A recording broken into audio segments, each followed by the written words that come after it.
পশ্চিম মেদিনীপুরের মাতপুরে আছে এমন এক জাগ্রত মা মনসার মন্দির, যেই মন্দিরের ছাদ কখনো দেওয়া যায় না। মন্দিরের ছাদ সম্পূর্ণ উন্মুক্ত। এছাড়া এই মন্দিরে ভক্তদের নিজেদের মনোবাঞ্ছা ছাড়াও গ্রামের গৃহপালিত পশু হারিয়ে গেলে তাদের জন্য মানত করা হয়। আর এই মন্দিরের মহিমা এমনই যে বিশেষ বিশেষ দিনে যাত্রীবাহী ট্রেনকেও এই মন্দিরের সামনে দাঁড়িয়ে যেতে হয়। তো চলুন আপনাদের এই জাগ্রত এবং অফবিট মন্দিরটা থেকে আজ ঘুরিয়ে আনি। কিন্তু তার আগে বলে রাখি, বঙ্গ ব্যাকপ্যাকারের আরও ইন্টারেস্টিং ভিডিওগুলো দেখতে চাইলে চ্যানেলটা সাবস্ক্রাইব করে রাখতে হবে। তো হ্যালো বন্ধুগণ, ওয়েলকাম টু বঙ্গ ব্যাকপ্যাকার। আমি শুভাশিস। মন্দিরে যাওয়ার জার্নিটা শুরু হয়েছিল বরাবরের মতো আমার ফেভারিট হাওড়া স্টেশন থেকে। সকাল সকাল ট্রেন লেট থাকায় 10 নম্বর প্ল্যাটফর্মে মেদিনীপুর লোকালে ওঠার ভিড়টা দেখুন। ও হ্যাঁ, বলে রাখি, এই মাতপুর যাওয়ার জন্য ধরতে হয় মিদনাপুর বা খড়গপুর যাওয়ার ট্রেন।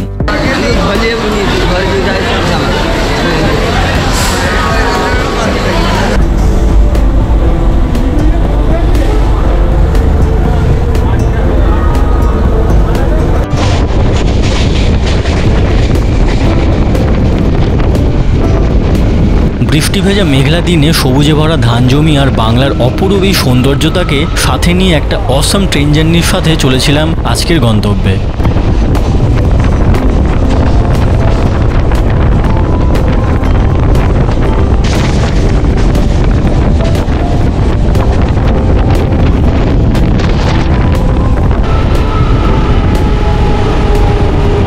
ট্রেনে যাওয়ার সময় মাতপুর ও জগপুর স্টেশনের মাঝে এই মন্দিরটা দেখতে পাওয়া যায়। বিশেষ বিশেষ তিথিতে ট্রেন এখানে দাঁড়ায়। এখান থেকেই যাত্রীরা ওঠানামা করে মন্দিরে পৌঁছায়।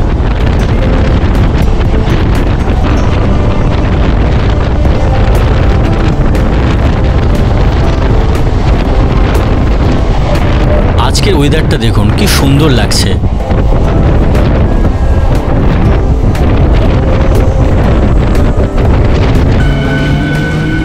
আমি প্রায় 2.5 ঘন্টা ট্রেন জার্নি করে এসে পৌঁছালাম মাতপুর। তো বন্ধুরা, সময় হচ্ছে এখন 10:10। নামলাম মাতপুর স্টেশন। আজকে ট্রেন লেট ছিল প্রায় 1 ঘন্টা। সকাল 6:35 হাওড়া থেকে ট্রেন ছিল, কিন্তু সেটা হাওড়া থেকে ছাড়লো প্রায় 7:30টার দিকে। যখন বাড়ি থেকে বেরিয়েছিলাম একদম সকালবেলা, তখন তারপর দেখলাম যে পুরো কড়া রোদ বেরিয়েছিল। কিন্তু এখন এখানে বৃষ্টি হচ্ছে, দেখুন, মানে বৃষ্টি হয়ে গেছে অলরেডি, আর আকাশ মেঘলা। তো আমরা নেমেছিলাম 3 নম্বর প্ল্যাটফর্মে। তো এখন 1 নম্বর প্ল্যাটফর্ম থেকে বেরোতে হবে। স্টেশনের বাইরেই আছে টোটো। তো চলুন তাহলে যাওয়া যাক।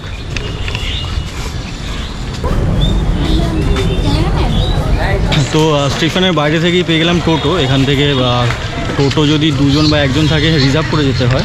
তো আমাদের থেকে নেওয়া হচ্ছে 30 টাকা মাথা পিছু। চলুন।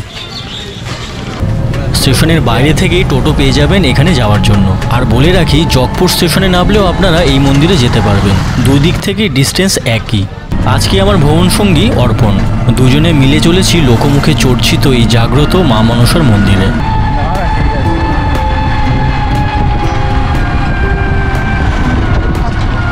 নামলাম টোটো থেকে। তো এবার এইখান থেকেই মন্দিরের এন্ট্রান্সটা দেখুন, পুরো ওপেন জায়গা এটা।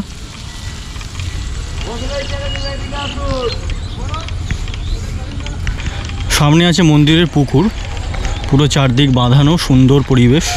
আর ওই দেখুন সামনে থেকে ট্রেন যাচ্ছে, কত সুন্দর ভিউটা।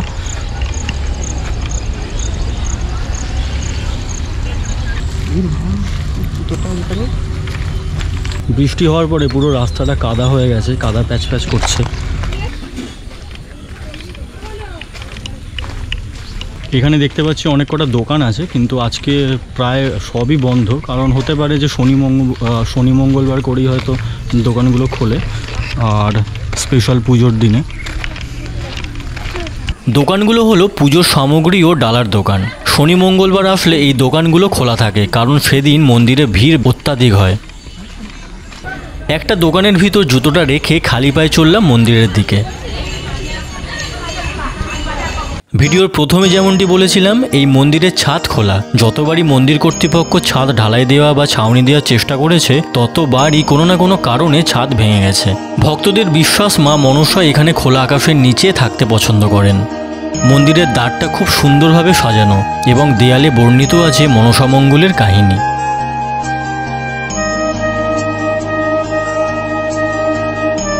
মন্দিরের অফিসে দক্ষিণার তালিকা দেওয়া আছে।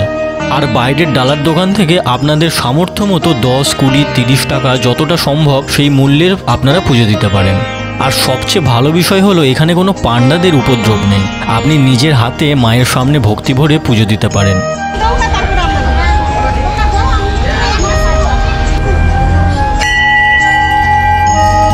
মন্দিরের ইতিহাস অনুযায়ী প্রায় 400 বছর আগে এই অঞ্চলটি পরিচিত ছিল মনসার জঙ্গল নামে। তখনকার জগপুরের জমিদার যোগেশ্বর রায়ের জমিদারির অংশ ছিল এই অঞ্চল।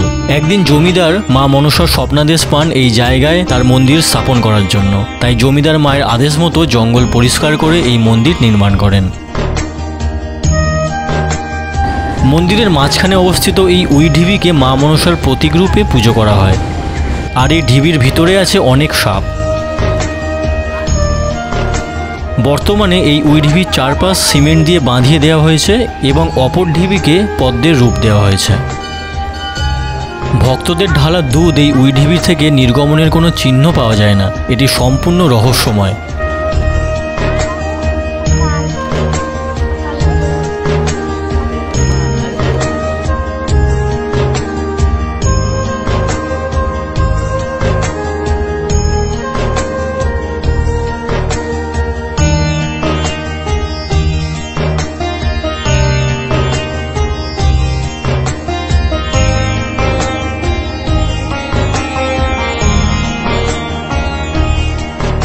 মন্দিরের একপাশে আছে বিভিন্ন মানুষের মানত করা উৎসর্গিত মা মনসার মূর্তি।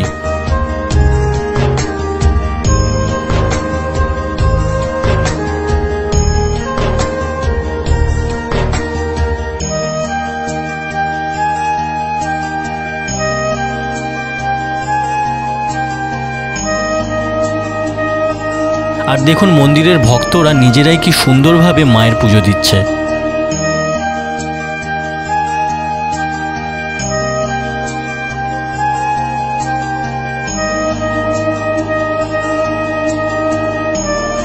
মন্দিরের আশপাশে অনেক ছাগল এখানে দেখতে পাওয়া যায়। এগুলি মানসিকের ছাগল। এছাড়া অনেক পায়রাকে হলুদ ও সিঁদুর মাখিয়ে ছেড়ে দেওয়া হয়। এছাড়া মন্দিরের পুকুরটিতে মাছ এবং হাঁসগুলিকেও মানত করে ছেড়ে দেওয়া হয়, কারণ এই মন্দিরে বলি দেওয়া নিষিদ্ধ। মন্দিরের বিশেষ বিশেষ দিনে ভক্তদের প্রচুর ঢল নামে আর চারপাশে মেলাও বসে।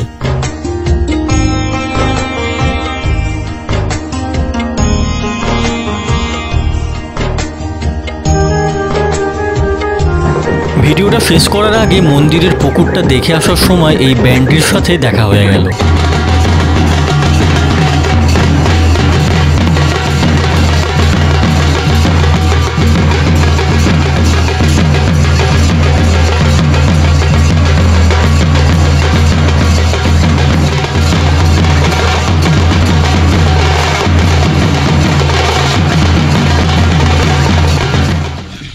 তো বন্ধুরা, ভিডিওটা কেমন লাগলো আমাকে অবশ্যই কমেন্ট করে জানাবেন। আর ভালো লাগলে একটা লাইক করবেন।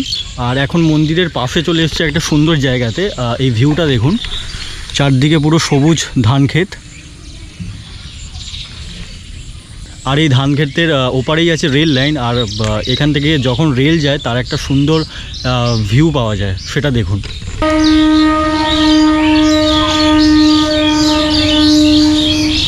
একদম মন্দিরের পাশেই আছে রেল লাইন। আর এখান থেকে কি সুন্দরভাবে ট্রেন যাচ্ছে দেখুন।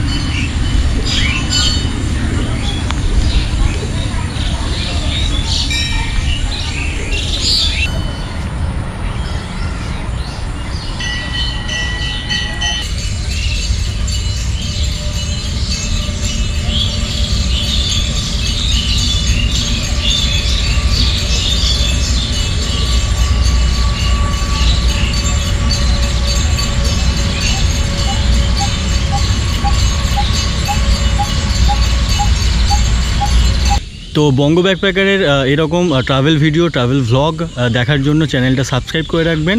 তো দেখা হচ্ছে আবার একটা নতুন ভিডিওতে। তো আজকের মতো টাটা।